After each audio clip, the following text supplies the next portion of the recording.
Mbak, kamu kenapa? Ayo bangun, aku bantu bawa kamu ke rumah sakit. Ayo Mbak, minum dulu supaya tubuhmu tidak lemas. Habis ini saya bawa kamu ke rumah sakit. Di bawah terik jalan tol, seorang pemuda pemulung mendorong gerobak reyot. Tak ada yang peduli ketika seorang wanita hamil ditinggalkan sendirian, kesakitan, di pinggir jalan. Semua mobil melaju, semua orang berpaling. Tapi satu orang berhenti. Dia bukan dokter, bukan polisi, bukan orang kaya. Dia hanya Mahfud, pemuda miskin yang memilih menolong. Dan keputusan kecil itu mengubah takdir dua nyawa sekaligus. Apa balasan yang menantinya? Simak kisah ini sampai akhir. Karena hidup kadang membalas kebaikan dengan cara yang tak pernah kita duga. Matahari siang itu menggantung tepat di atas kepala, memancarkan panas yang terasa seperti menekan bumi tanpa ampun. Aspal jalan memantulkan hawa menyengat, membuat udara bergetar samar. Klakson kendaraan bersahutan, bercampur dengan suara mesin yang meraung dan bau asap knalpot yang menusuk hidung. Di tengah hiruk-pikuk kota yang tak pernah benar-benar tidur itu, seorang pemuda berjalan pelan sambil mendorong gerobak reyot yang berderit setiap kali rodanya melewati celah jalan yang retak. Pemuda itu bernama Mahfud. Usianya baru 25 tahun. Tapi wajahnya menyimpan gurat-gurat lelah yang seolah tak sebanding dengan umurnya. Kulitnya legam terbakar matahari, kemeja lusuh yang ia kenakan sudah berubah warna entah sejak kapan, dan celananya penuh tambalan hasil jahitan sendiri. Keringat mengalir dari pelipisnya, turun perlahan melewati pipi, lalu menetes ke kerah bajunya yang sudah basah dan lengket. Gerobak yang ia dorong bukan sekadar alat mencari nafkah. Gerobak itu adalah dunianya. Di atasnya bertumpuk botol plastik, kardus bekas, potongan besi berkarat, kabel-kabel tua, dan apapun yang bisa dijual ke pengepul. Rodanya sudah tidak seimbang. Salah satunya sering macet dan mengeluarkan bunyi decit panjang yang menyayat telinga. Tapi Mahfud sudah hafal betul iramanya. Bunyi itu justru menjadi penanda bahwa ia masih bergerak, masih hidup, masih berjuang. Mahfud hidup sebatang kara. Ia tidak punya rumah. Tidak ada pintu yang bisa ia buka saat malam datang. Tidak ada lampu yang menyala menunggunya pulang. Setiap hari, ketika matahari mulai tenggelam dan kota perlahan berubah warna, Mahfud mencari sudut emperan toko yang kosong. Di sanalah ia membentangkan selembar kardus tipis sebagai alas tidur. Kadang ia menumpuk 2 atau 3 kardus agar punggungnya tidak langsung menyentuh lantai dingin. Sebuah selimut tipis penuh tambalan menjadi satu-satunya pelindungnya dari angin malam. Jika hujan turun, ia menggigil. Jika malam terasa panas, ia terbangun berkali-kali karena napas terasa sesak. Namun semua itu sudah menjadi bagian dari hidupnya. Tidak ada keluhan yang keluar dari mulutnya. Tidak ada teriakan memaki nasib. Mahfud sudah terlalu lama hidup seperti ini untuk berharap pada sesuatu yang lebih. Pagi hari selalu datang terlalu cepat baginya. Ia bangun sebelum matahari terbit, merapikan kardus yang menjadi alas tidurnya, lalu mendorong gerobak keluar dari sudut jalan. Perutnya seringkali kosong. Jika beruntung, ia masih punya sisa nasi bungkus murah dari malam sebelumnya. Jika tidak, ia hanya meneguk air mineral sisa kemarin yang botolnya sudah penyok. Rasa lapar adalah teman lama yang sudah tidak lagi ia perangi. Ia hanya belajar menahannya. Mahfud berkeliling dari gang sempit ke gang lainnya, menyusuri sudut-sudut kota yang jarang diperhatikan orang. Tempat sampah umum, belakang warung, halaman kosong, hingga tepi jalan besar. Matanya selalu sigap. Setiap botol plastik yang mengilap di kejauhan, setiap kardus terlipat rapi di pinggir toko, semua tak pernah luput dari pandangannya. Bagi Mahfud, benda-benda yang dianggap sampah oleh banyak orang adalah harapan untuk bisa makan hari ini. Gerobak itu semakin berat seiring waktu. Bahunya pegal, telapak tangannya kasar dan penuh goresan. Kadang luka-luka kecil itu perih saat terkena keringat.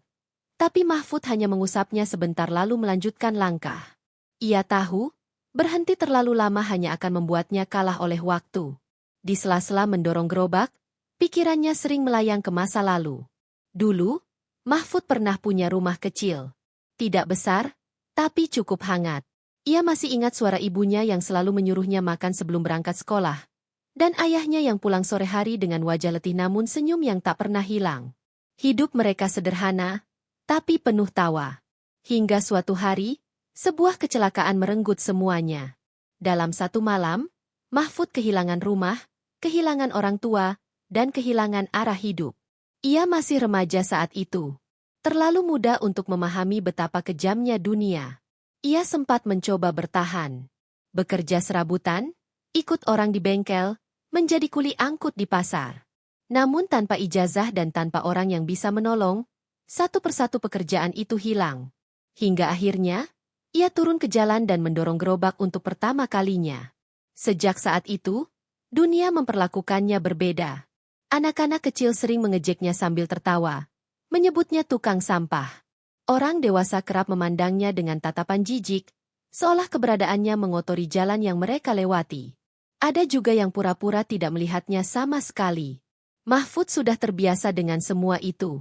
Ia memilih menunduk, menghindari tatapan, dan terus bekerja. Baginya, marah tidak akan mengubah apapun. Ia tidak menyalahkan siapapun. Tidak pada orang-orang yang memandang rendah. Tidak pada nasib yang membawanya ke titik ini. Dalam hatinya, Mahfud hanya memegang satu keyakinan sederhana.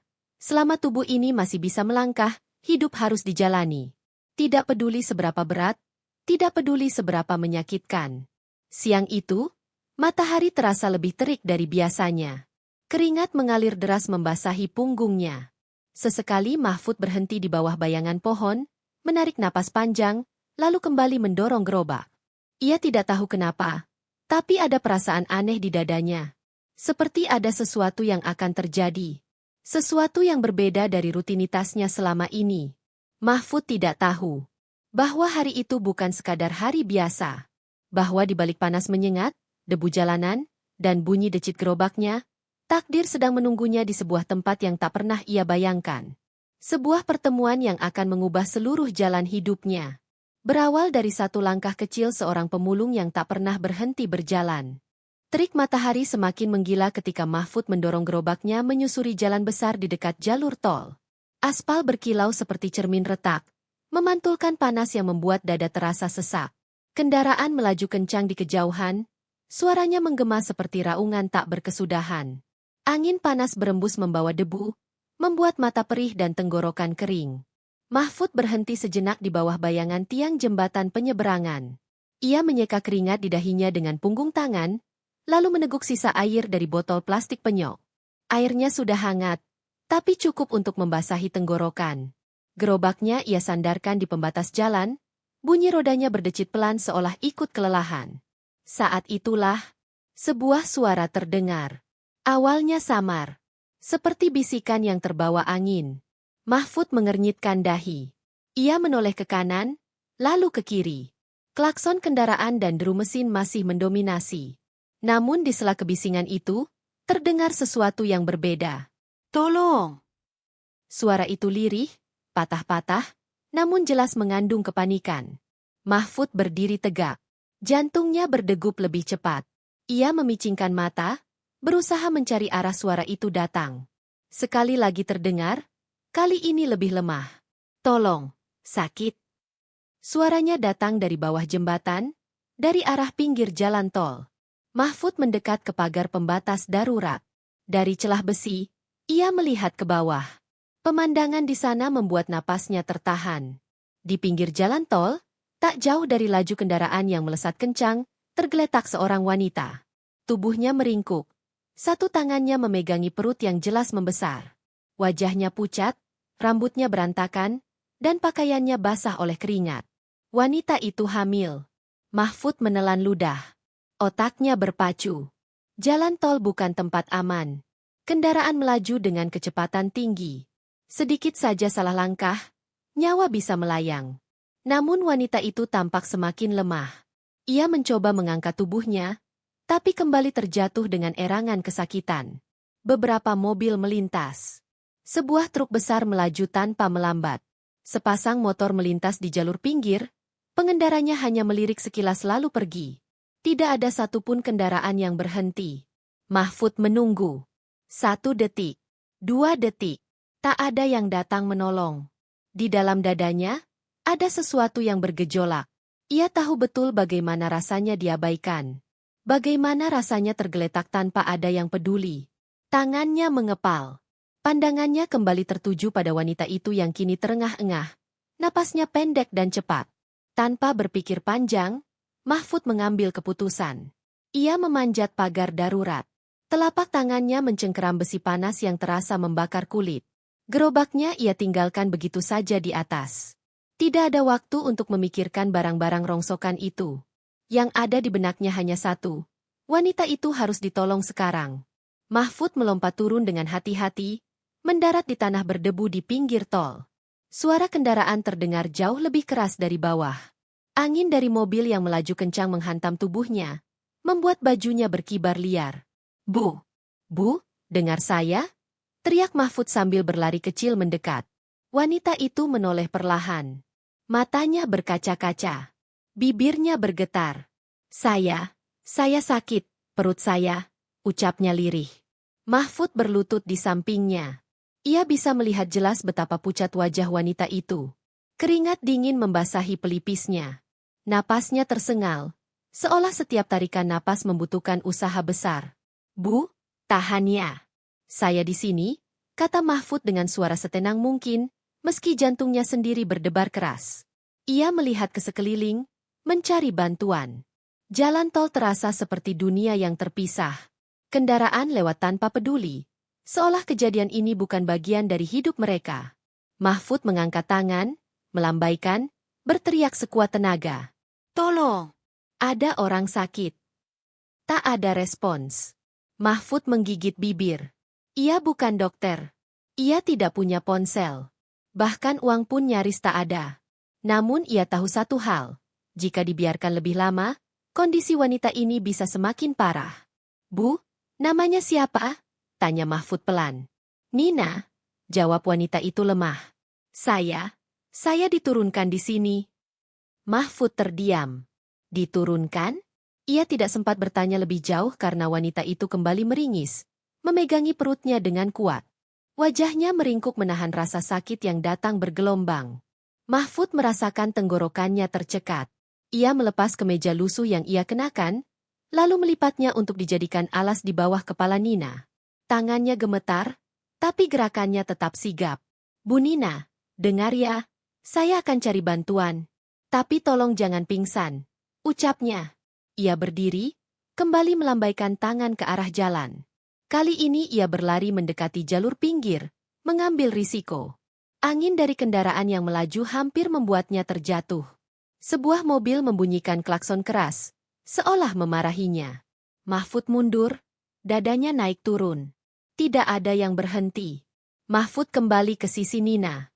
Keringat bercucuran di wajahnya. Di saat itulah, untuk pertama kalinya, rasa takut benar-benar mencengkeram hatinya. Bukan takut pada kendaraan. Bukan takut mati. Tapi takut jika ia terlambat, dan nyawa di depannya tak bisa ia selamatkan. Ampun, sakit, rintih Nina pelan. Mahfud menunduk, lalu menatap wajah wanita itu dengan tekad yang mengeras. Ia mungkin pemulung. Ia mungkin tidak punya apa-apa. Tapi ia tidak akan pergi meninggalkan orang yang sedang sekarat. Ia mengangkat tubuh Nina perlahan, menopang bahunya dengan sekuat tenaga. Tubuh wanita itu terasa ringan, terlalu ringan, seperti tubuh orang yang sudah kehilangan banyak tenaga. Bu, saya bawa ke atas ya. Kita cari bantuan, kata Mahfud. Dengan sisa kekuatan yang ada, Mahfud menyeret langkah menuju pagar darurat. Setiap detik terasa seperti pertarungan dengan waktu. Suara jantungnya berdentum di telinga. Tangan dan kakinya gemetar. Namun ia terus melangkah. Ia belum tahu siapa wanita ini. Ia belum tahu dari mana ia berasal. Ia belum tahu bahwa keputusan nekatnya hari itu akan menjadi titik balik terbesar dalam hidupnya. Yang Mahfud tahu hanya satu. Hari ini, di bawah terik matahari dan di tepi jalan tol yang kejam, takdirnya mulai berubah. Mahfud berdiri terengah-engah di samping gerobaknya. Dadanya naik turun tak beraturan. Napasnya terasa pendek dan panas. Di atas gerobak reot itu, tubuh Nina terbaring lemah. Wajah wanita hamil itu semakin pucat, bibirnya bergetar, dan tangannya masih menggenggam erat perutnya yang menegang. Mahfud menatap tumpukan rongsokan di gerobak, botol plastik, kardus, besi berkarat, semua hasil jerih payahnya sejak pagi. Nilainya mungkin hanya cukup untuk makan hari ini. Tapi tanpa ragu sedikit pun, ia mulai menurunkannya satu persatu. Kardus ia lempar ke pinggir jalan. Botol plastik berguling ke selokan. Potongan besi ia singkirkan begitu saja. Gerobak itu kini kosong. Kosong dari rongsokan. Namun penuh dengan taruhan nyawa. Mahfud mengangkat tubuh Nina dengan hati-hati. Lengannya gemetar saat menopang punggung wanita itu. Ia menahan napas, lalu meletakkannya perlahan di atas alas kardus yang tersisa.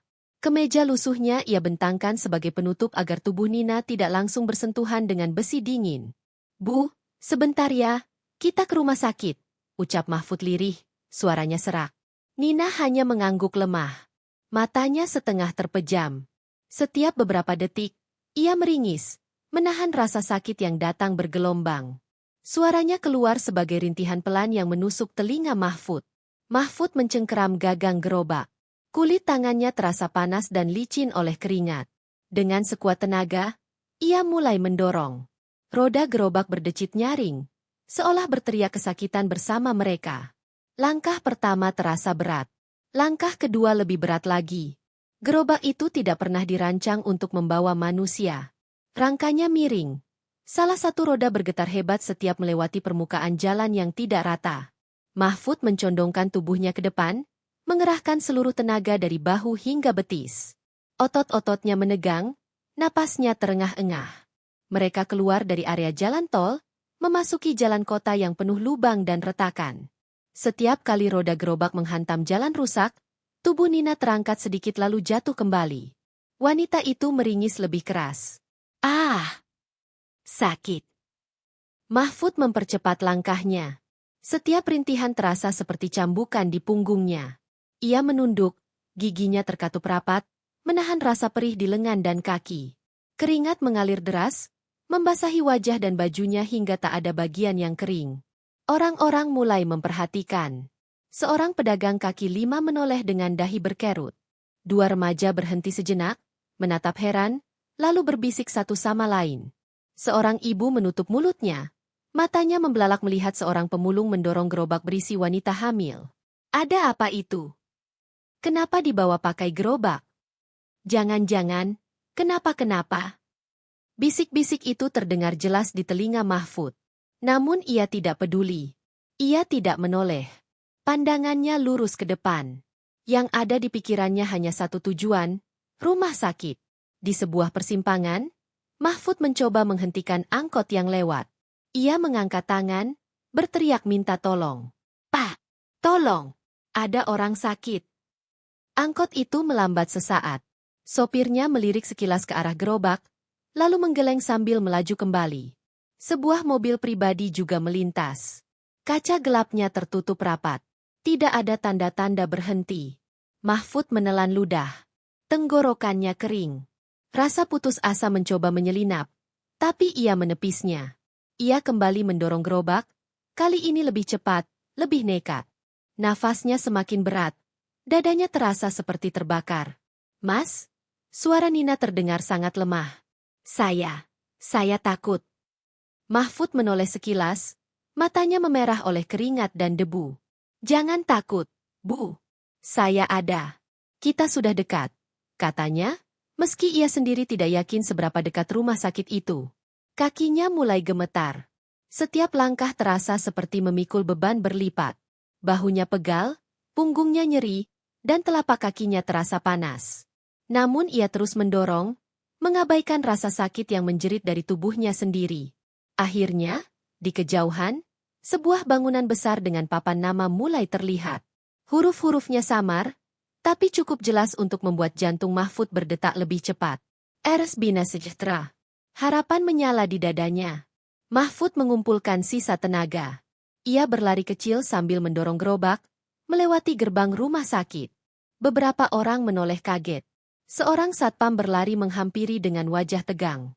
Mas, ada apa ini?" teriak satpam itu.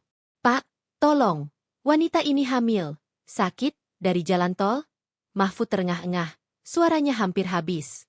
Tanpa banyak bicara, satpam itu memberi isyarat. Dua petugas medis berlari keluar membawa berangkar. Mereka menghampiri gerobak dengan sigap. Mahfud mundur selangkah, Kakinya terasa lemas. Bu, bisa dengar saya? Tanya salah satu perawat sambil memeriksa denyut nadi Nina. Nina hanya mengerang pelan. Petugas medis mengangkat Nina ke atas brankar. Mahfud berdiri terpaku, dadanya masih naik turun. Tangannya gemetar, bajunya basah kuyup oleh keringat dan debu. Untuk pertama kalinya sejak tadi, ia berhenti bergerak. Saat brankar didorong masuk ke dalam rumah sakit, Mahfud melangkah pelan mengikutinya. Namun baru beberapa langkah, lututnya melemas. Dunia di sekelilingnya berputar. Ia berpegangan pada dinding, menunduk, mencoba mengatur napas. Gerobak reot itu tertinggal di halaman rumah sakit. Rongsokan berserakan di jalan. Namun Mahfud tidak menyesal. Karena hari itu, untuk pertama kalinya dalam hidupnya, ia merasa dirinya berguna bagi seseorang. Ia belum tahu apa yang akan terjadi selanjutnya. Ia belum tahu siapa sebenarnya wanita yang ia selamatkan. Namun satu hal pasti, keputusan mendorong gerobak hari itu telah mengikat hidup mereka dalam satu garis takdir yang sama. Pintu IGD tertutup perlahan di hadapan Mahfud. Suara roda brankar yang berdecit menghilang di balik lorong panjang berlampu putih terang. Aroma antiseptik menusuk hidung, berbeda jauh dengan bau jalanan yang selama ini menjadi bagian hidupnya. Mahfud berdiri terpaku di dekat pintu. Bajunya masih basah oleh keringat, tangannya gemetar, dan dadanya naik turun mencoba menenangkan napas yang belum juga teratur. Untuk sesaat, dunia terasa sunyi. Hanya detak jantungnya sendiri yang terdengar di telinga. Seorang perawat keluar dari ruang IGD sambil membawa map biru. Wajahnya serius, langkahnya cepat. Ia menatap Mahfud dari ujung kepala hingga kaki. Bajunya lusuh, celana kotor, sandal tipis yang sudah aus. Tatapan itu bukan hinaan, tapi juga bukan empati. Lebih seperti penilaian singkat yang dingin. "Mas, keluarga pasien?" tanyanya. Mahfud terdiam sejenak. Kata keluarga terasa asing baginya. Ia menggeleng pelan. "Saya, yang bawa ke sini, Bu." Perawat itu mengangguk tipis. "Pasien perlu tindakan segera. Persalinannya bermasalah. Kami butuh persetujuan." Mahfud menelan ludah. "Persetujuan apa, Bu?" Perawat itu membuka map, menunjuk beberapa lembar kertas. Tanda tangan penanggung jawab, termasuk persetujuan tindakan medis dan biaya awal. Kata biaya menghantam dada Mahfud seperti palu besar. Ia menatap kertas-kertas itu. Huruf-huruf tercetak rapi, kalimat panjang yang sebagian besar tak ia pahami. Tangannya berkeringat. Ia mengusap telapak tangan ke celananya yang kotor, lalu kembali menatap perawat itu. "Bu, saya tidak punya apa-apa," ucap Mahfud jujur, suaranya lirih namun tegas. "Saya cuma pemulung." Perawat itu terdiam sesaat. Matanya sedikit melembut, namun nada bicaranya tetap profesional. "Kami mengerti, Mas. Tapi secara prosedur, kami butuh penanggung jawab.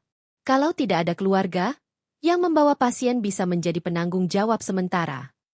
Mahfud merasakan tenggorokannya tercekat. Penanggung jawab.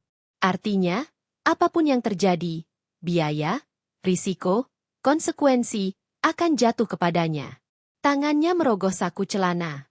Ia mengeluarkan beberapa lembar uang kusut. Pecahan kecil, warnanya sudah pudar. Ia menghitungnya perlahan. Tidak sampai 100.000 rupiah. Uang itu bahkan mungkin tidak cukup untuk satu malam perawatan. Mahfud menatap uang itu lama. Inilah seluruh dunia miliknya saat ini. Di benaknya, muncul bayangan malam-malam tidur di peran toko. Hari-hari mencari rongsokan demi sepiring nasi. Ia tahu betul apa artinya tidak punya uang. Ia tahu betul bagaimana sistem bisa dengan mudah menyingkirkan orang seperti dirinya. Namun dari balik pintu IGD, terdengar suara rintihan pelan. Suara Nina. Mahfud memejamkan mata. Jika ia berpaling sekarang, ia bisa pergi. Tidak ada yang mengenalnya. Tidak ada yang akan mengejarnya. Ia bisa kembali mendorong gerobak, kembali ke hidup lamanya, seolah semua ini tak pernah terjadi. Tapi hatinya menolak. Ia membuka mata, menatap perawat itu dengan sorot yang berbeda. Bukan takut, bukan ragu, tapi tekad yang lahir dari kepedihan panjang. "Bu," ucap Mahfud pelan, "kalau saya tanda tangan, ibu itu bisa ditolong sekarang." Perawat itu mengangguk. "Kami akan lakukan yang terbaik." Mahfud mengangguk pelan. Tangannya meraih pulpen yang disodorkan. Ujung pulpen terasa dingin di jarinya. Kertas itu terbentang di depannya. Bersih, rapi, dan sangat asing bagi seorang pemulung yang jarang berurusan dengan dokumen resmi. Ia menunduk, membaca nama pasien yang tertulis di sana. Nina Rahmawati. Nama yang bahkan baru ia dengar hari ini. Tangannya bergetar saat mulai menulis namanya sendiri. Tulisan Mahfud tidak rapi. Huruf-hurufnya besar, sedikit miring, dan terlihat kaku. Hasil dari tangan yang lebih sering memegang besi berkarat daripada pulpen. Namun setiap goresan tinta itu penuh makna. Bukan tanda tangan orang kaya. Bukan tanda tangan pejabat. Bukan tanda tangan orang yang punya jaminan apapun. Itu adalah tanda tangan orang miskin. Yang tak punya uang, tak punya kuasa, tapi punya keberanian untuk bertanggung jawab. Setelah selesai, Mahfud menyerahkan kertas itu. Perawat menerimanya, lalu berkata singkat, "Terima kasih, Mas." Dua kata sederhana itu membuat dada Mahfud terasa hangat. Bukan karena bangga, tapi karena ia tahu, keputusannya berarti nyawa seseorang masih punya harapan. Perawat itu berlalu cepat. Mahfud kini sendirian di lorong IGD. Ia duduk di bangku besi yang dingin, menunduk, kedua tangannya saling menggenggam. Keringat dingin mulai muncul di pelipisnya, bukan karena lelah, tapi karena ketakutan yang datang belakangan. Bagaimana kalau biayanya besar? Bagaimana kalau ia ditahan? Bagaimana kalau ia dianggap penipu? Pikiran-pikiran itu berputar liar di kepalanya. Namun setiap kali rasa takut muncul, Mahfud kembali mengingat wajah Nina yang pucat, rintihannya di atas gerobak, dan detik-detik di jalan tol ketika tak seorang pun berhenti. Yang penting selamatkan ibu dan bayinya, gumam Mahfud pelan. Kalimat itu bukan pembelaan, bukan pembenaran. Itu adalah keputusan hidup. Waktu berjalan lambat. Setiap menit terasa seperti 1 jam. Dari balik pintu IGD, terdengar langkah cepat, suara peralatan medis, dan sesekali instruksi singkat dokter. Mahfud duduk tak bergerak, menatap lantai, seolah sedang berdoa dengan caranya sendiri. Ia tahu, sejak tinta pulpen menyentuh kertas tadi, hidupnya tidak lagi sama. Ia mungkin akan menanggung sesuatu yang tidak sanggup ia bayar. Ia mungkin akan disalahkan. Ia mungkin akan jatuh lebih dalam ke jurang kemiskinan. Namun Mahfud memilih tidak berpaling. Karena baginya, hidup bukan soal seberapa banyak yang kau miliki, tapi seberapa jauh kau berani melangkah saat orang lain membutuhkan. Dan di lorong IGD itu, seorang pemulung bernama Mahfud telah melangkah lebih jauh. Daripada banyak orang yang merasa dirinya punya segalanya. Suara tangisan bayi memecah keheningan lorong rumah sakit. Tangisan itu nyaring, hidup, dan penuh tenaga. Sebuah suara yang menandakan awal kehidupan baru. Mahfud yang sejak tadi duduk terpaku di bangku besi langsung mengangkat kepala. Matanya membelalak, napasnya tertahan. Beberapa detik kemudian, seorang perawat keluar dari ruang bersalin dengan wajah lega. "Mas, bayinya selamat. Ibunya juga sudah stabil." Kalimat itu menghantam dada Mahfud seperti gelombang hangat yang tiba-tiba datang setelah badai panjang. Lututnya melemas. Ia berdiri perlahan, tangannya gemetar, lalu menunduk dalam-dalam. Bibirnya bergetar, bukan karena lelah, tapi karena haru. "Alhamdulillah," gumamnya lirih. Ia tidak melonjak kegirangan, tidak berteriak, tidak menangis keras. Mahfud hanya berdiri di sana, memejamkan mata sejenak, seolah beban besar yang sejak siang tadi ia pikul akhirnya sedikit terangkat dari pundaknya. Beberapa waktu kemudian, seorang dokter menghampirinya. "Pasien sudah sadar. Kalau Mas mau, bisa menemuinya sebentar." Mahfud mengangguk pelan. Langkahnya terasa ringan sekaligus berat saat mengikuti perawat menuju ruang perawatan. Di balik pintu itu, seseorang yang hidupnya hampir berakhir di atas gerobak reot kini terbaring selamat. Dan tanpa ia sadari, orang itu akan mengubah seluruh hidupnya. Pintu terbuka perlahan. Di dalam ruangan berwarna putih itu, seorang wanita terbaring di atas ranjang. Wajahnya masih pucat, namun kini jauh lebih tenang. Di sampingnya, sebuah inkubator kecil menyimpan bayi yang baru saja lahir, dibungkus kain hangat. Mata wanita itu terbuka, menatap langit-langit ruangan, lalu perlahan beralih ke arah Mahfud. Tatapan mereka bertemu. Untuk sesaat, Mahfud hanya berdiri kaku di dekat pintu. Ia merasa canggung. Ia hanyalah pemulung dengan pakaian lusuh. Sementara wanita itu kini tampak bersih, rapi, dan berbeda. Ada sesuatu dari sorot matanya yang tidak biasa. Tenang, berwibawa, meski tubuhnya masih lemah. Mas, suara wanita itu terdengar pelan namun jelas. Kamu yang menolong saya. Mahfud mengangguk. Iya, Bu. Saya cuma kebetulan lewat. Wanita itu menelan ludah. Matanya berkaca-kaca. Terima kasih. Kalau bukan karena kamu, saya dan anak saya mungkin. Kalimatnya terhenti. Air mata jatuh perlahan di sudut matanya.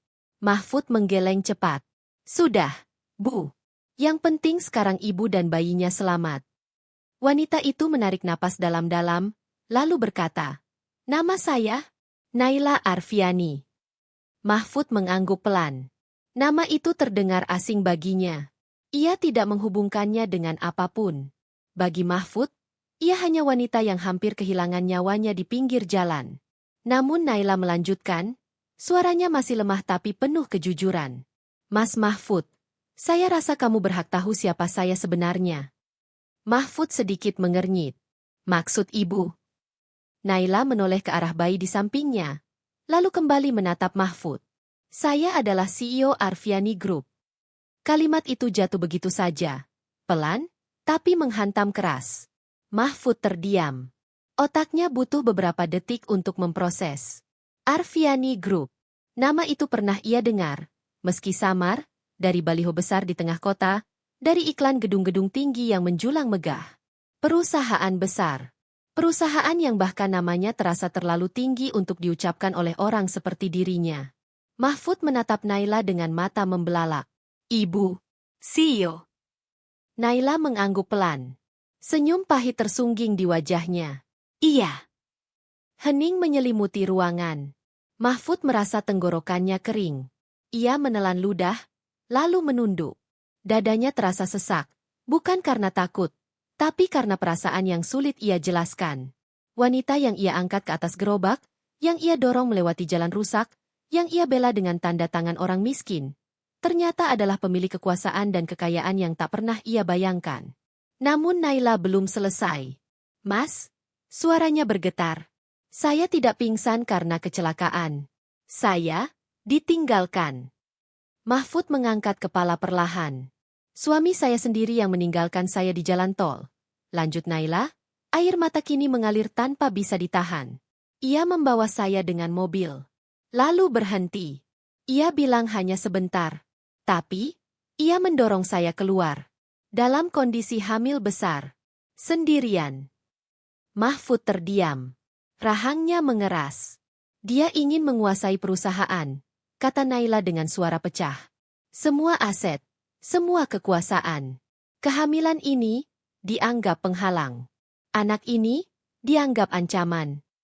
Tangannya gemetar saat menyentuh selimut bayi. Saya tidak menyangka, orang yang saya percaya, orang yang saya nikahi, justru yang ingin saya mati. Kata-kata itu menusuk seperti pisau dingin. Mahfud tidak berkata apa-apa. Ia hanya berdiri, mengepalkan tangan perlahan. Di benaknya terbayang jalan tol yang panas, tatapan orang-orang yang berpaling, dan tubuh Naila yang tergeletak sendirian di pinggir jalan. Semua itu kini memiliki makna yang jauh lebih gelap. Pengkhianatan, keserakahan, kekuasaan. Hal-hal yang selama ini hanya ia dengar dari cerita orang kaya, kini berdiri nyata di hadapannya. Saya pikir, hidup miskin itu yang paling kejam, ujar Naila lirih. Tapi ternyata, hidup di puncak kekuasaan juga bisa lebih kejam. Mahfud menarik napas panjang. Untuk pertama kalinya, ia merasa dunia orang kaya dan orang miskin bertemu di satu titik yang sama. Rasa sakit karena dikhianati. Saya tidak tahu harus bilang apa. Bu, ucap Mahfud jujur.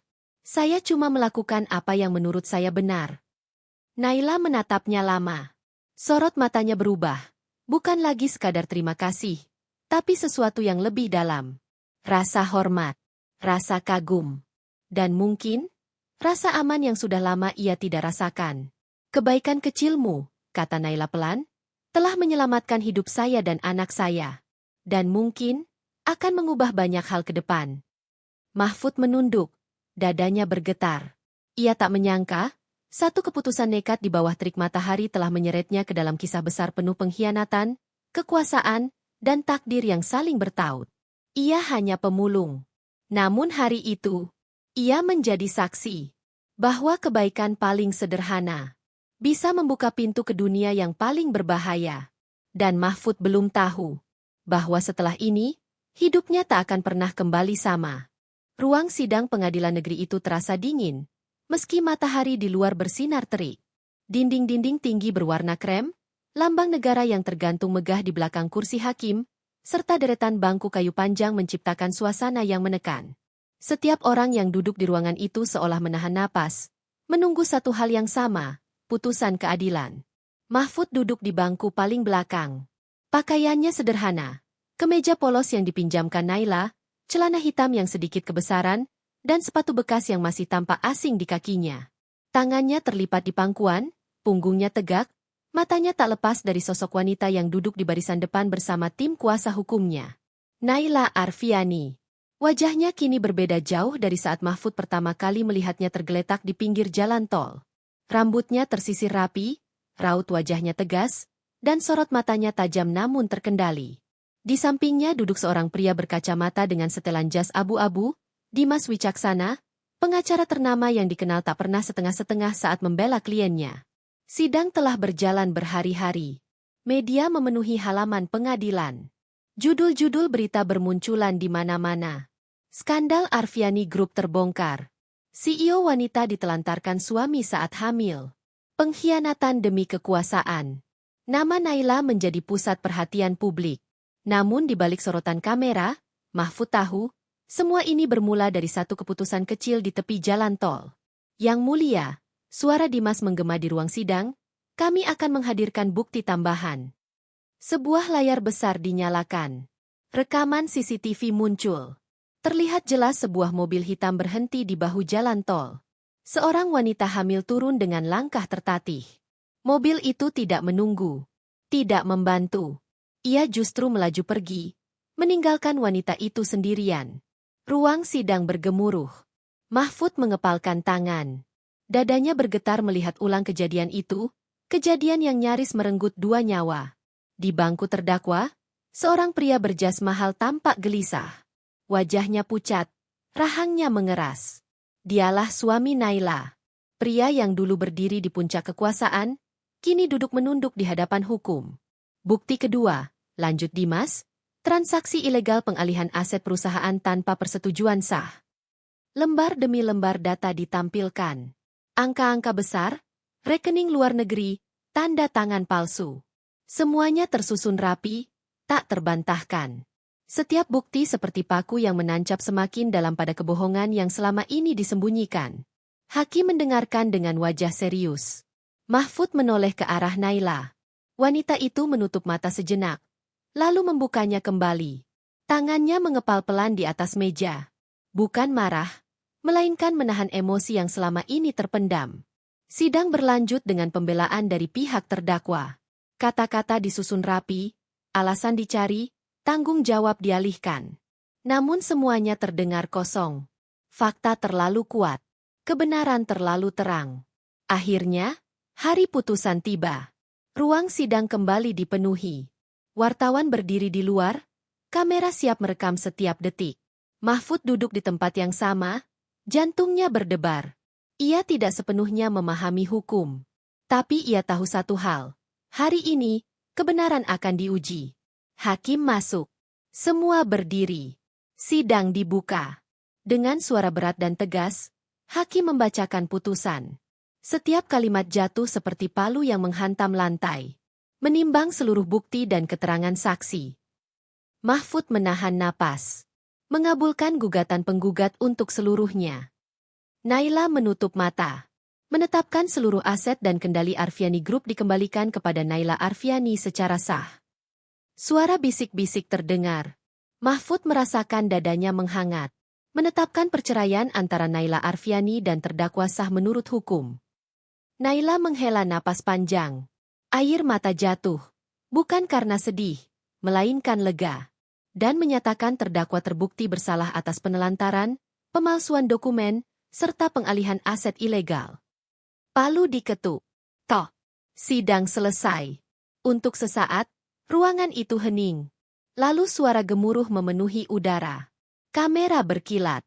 Wartawan berebut pernyataan. Naila berdiri, wajahnya tenang, punggungnya tegak. Ia menoleh ke arah Mahfud. Pandangan mereka bertemu. Mahfud terdiam. Ada sesuatu yang mengalir di dadanya, perasaan yang belum pernah ia rasakan seumur hidup. Keadilan. Selama ini, hidupnya selalu berada di sisi yang kalah. Ia terbiasa ditolak, diabaikan, dan diperlakukan seolah tak berarti. Hukum baginya adalah sesuatu yang jauh, mahal, dan tak pernah berpihak. Namun hari ini, ia menyaksikan dengan mata kepalanya sendiri. Keadilan bisa ditegakkan. Naila menghampirinya setelah sidang usai. Mas Mahfud, ucapnya pelan, tanpa kamu, saya tidak akan berdiri di sini hari ini. Mahfud menggeleng. Saya cuma menolong, Bu. Naila tersenyum tipis. Kadang, satu orang yang berani menolong, bisa menghentikan kejahatan besar. Mahfud menunduk. Kata-kata itu terasa terlalu besar baginya.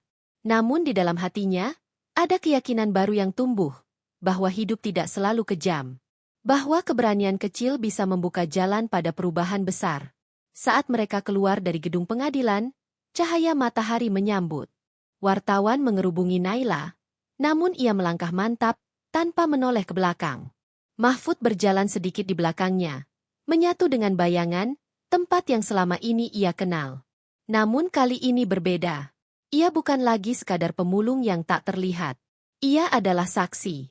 Ia adalah bagian dari kisah keadilan yang akhirnya berdiri tegak. Dan Mahfud belum tahu bahwa setelah keadilan ditegakkan, takdir masih menyiapkan satu bab terakhir yang akan mengubah hidupnya untuk selamanya. Pagi itu, lorong rumah sakit terasa lebih sunyi dari biasanya. Bau cairan antiseptik masih sama, suara langkah perawat tetap terdengar pelan. Namun bagi Mahfud, suasananya berbeda. Ada sesuatu yang telah berubah, bukan di sekelilingnya, melainkan di dalam dirinya. Ia berdiri di dekat jendela besar di ujung lorong, menatap keluar. Matahari pagi menyinari halaman rumah sakit, hangat dan lembut. Gerobak reyotnya masih terparkir di sudut halaman, sedikit berkarat, dengan roda yang miring ke satu sisi. Gerobak itu telah menemaninya bertahun-tahun. Menjadi saksi lapar, dingin, hujan, dan panas yang ia lewati sendirian. Hari ini, Mahfud berniat pamit. Ia merasa tugasnya sudah selesai. Naila dan bayinya selamat. Keadilan telah ditegakkan. Tidak ada lagi alasan baginya untuk berada di dunia yang terasa terlalu tinggi dan asing ini. Dunia orang-orang berjas rapi, gedung besar, dan keputusan bernilai miliaran rupiah. Ia menarik napas panjang, bersiap melangkah pergi. Mas Mahfud. Suara itu menghentikannya. Mahfud menoleh. Naila duduk di kursi roda. Bayinya tertidur pulas di dalam gendongan. Wajah wanita itu tampak lebih tenang dari hari-hari sebelumnya. Tidak ada lagi bayangan ketakutan atau kelelahan berlebihan. Yang tersisa hanyalah keteguhan dan rasa syukur yang dalam. Mas mau kemana? Tanya Naila lembut. Mahfud tersenyum kecil. Saya mau pamit, Bu. Ibu sudah sehat. Bayinya juga. Saya harus kembali kerja. Naila menatapnya lama. Tatapan itu bukan tatapan seorang CEO pada bawahan. Melainkan tatapan seseorang yang sedang menimbang sebuah keputusan besar. Mas duduk sebentar, kata Naila. Mahfud ragu. Tapi akhirnya duduk di kursi plastik di hadapannya. Tangannya terlipat canggung di pangkuan. Pakaiannya masih sederhana. Rambutnya sedikit kusut. Ia merasa tidak pantas duduk terlalu dekat dengan wanita yang namanya kini menghiasi halaman depan berita nasional. Mas Mahfud, Naila membuka suara pelan. Selama ini kamu hidup dari jalanan, ya? Mahfud mengangguk. Iya, Bu. Dari mulung. Dari dorong gerobak. Naila menarik napas dalam. Kamu tidak pernah meminta apapun dariku. Bahkan setelah tahu siapa aku sebenarnya. Mahfud tersenyum kaku. Saya nolong bukan buat balasan, Bu. Naila mengangguk pelan. Aku tahu. Justru itu. Ia terdiam sejenak, lalu melanjutkan dengan suara lebih tegas. Mas Mahfud, aku ingin kamu bekerja denganku. Kalimat itu jatuh begitu saja. Tenang, namun menghantam keras. Mahfud membeku. Kerja? Dengan ibu? Ulangnya pelan, seakan memastikan ia tidak salah dengar. Ya, jawab Naila mantap. Sebagai asisten pribadiku. Dunia Mahfud terasa berputar. Asisten pribadi. Dua kata itu terasa terlalu besar. Terlalu jauh dari hidup yang selama ini ia kenal. Ia adalah pemulung.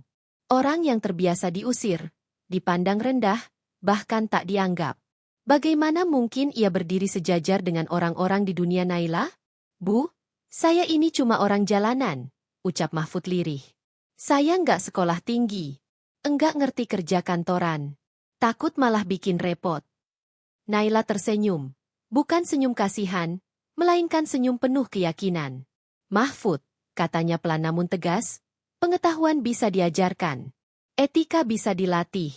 Tapi hati seperti punyamu, tidak semua orang memilikinya. Mahfud menunduk. Tenggorokannya tercekat. Kamu berani mengambil tanggung jawab yang bahkan orang-orang berduit pun sering menghindarinya. Kamu menandatangani risiko yang bukan milikmu. Kamu memilih nyawa orang lain di atas keselamatan dirimu sendiri. Naila menatapnya lurus. Itu bukan belas kasihan. Itu keberanian. Mahfud mengusap wajahnya. Perasaannya campur aduk. Tak percaya. Harapan yang selama ini ia kubur dalam-dalam perlahan muncul ke permukaan. Tapi, saya takut mengecewakan, katanya jujur. Naila tersenyum lembut. Aku tidak butuh kamu sempurna. Aku butuh kamu jujur, mau belajar, dan tidak mengkhianati hati baikmu. Ia menambahkan, aku akan menyediakan tempat tinggal, gaji layak, dan semua pelatihan yang kamu butuhkan. Yang aku minta satu, jangan pernah lupa dari mana kamu berasal. Mahfud terdiam lama. Bayangan emperan toko, hujan malam, perut kosong, dan gerobak reot berkelebat di kepalanya. Lalu bayangan lain muncul, kehidupan yang belum pernah ia bayangkan. Bukan tentang kaya, tapi tentang kesempatan. Akhirnya, ia mengangguk pelan. Saya akan coba, Bu, katanya lirih. Saya janji akan belajar sungguh-sungguh. Naila tersenyum lega. Mulai hari ini, kamu tidak sendirian lagi. Hari pertama Mahfud masuk ke kantor Arvani Group terasa seperti mimpi. Gedung kaca menjulang tinggi di hadapannya. Pintu otomatis terbuka, udara dingin menyambut. Ia mengenakan kemeja putih baru, celana hitam rapi, dan sepatu yang masih terasa kaku. Tangannya sedikit gemetar. Ia, Mahfud, mantan pemulung, berdiri di jantung perusahaan besar. Hari-hari berikutnya tidak mudah. Mahfud belajar dari nol. Menyalakan komputer. Membaca email. Mengatur jadwal. Berkali-kali salah. Berkali-kali merasa bodoh. Tapi ia tidak menyerah. Setiap malam ia mencatat hal-hal baru di buku kecilnya. Setiap pagi ia datang lebih awal. Bukan karena takut dipecat. Melainkan karena ia menghargai kesempatan yang dipercayakan padanya. Perlahan, ia berubah. Bukan hanya pakaiannya yang rapi, tapi caranya berjalan. Cara berbicara. Cara memandang dirinya sendiri. Ia mulai percaya bahwa dirinya layak berada di tempat itu. Suatu sore, Naila menatap Mahfud yang sedang sibuk menyusun dokumen. Kamu tahu, Gus, katanya pelan, hidup sering membalas kebaikan bukan saat kita menuntutnya, tapi saat kita sudah ikhlas melupakannya. Mahfud tersenyum. Ia mengerti sekarang. Takdir tidak berubah karena keberuntungan. Takdir berubah karena keberanian untuk berbuat benar di saat tidak ada yang melihat. Dan Mahfud berjanji pada dirinya sendiri. Jika suatu hari ia melihat orang lain tergeletak di pinggir jalan hidup, ia akan berhenti. Menolong. Tanpa bertanya siapa mereka. Karena satu tindakan tulus telah mengubah seluruh jalan hidupnya.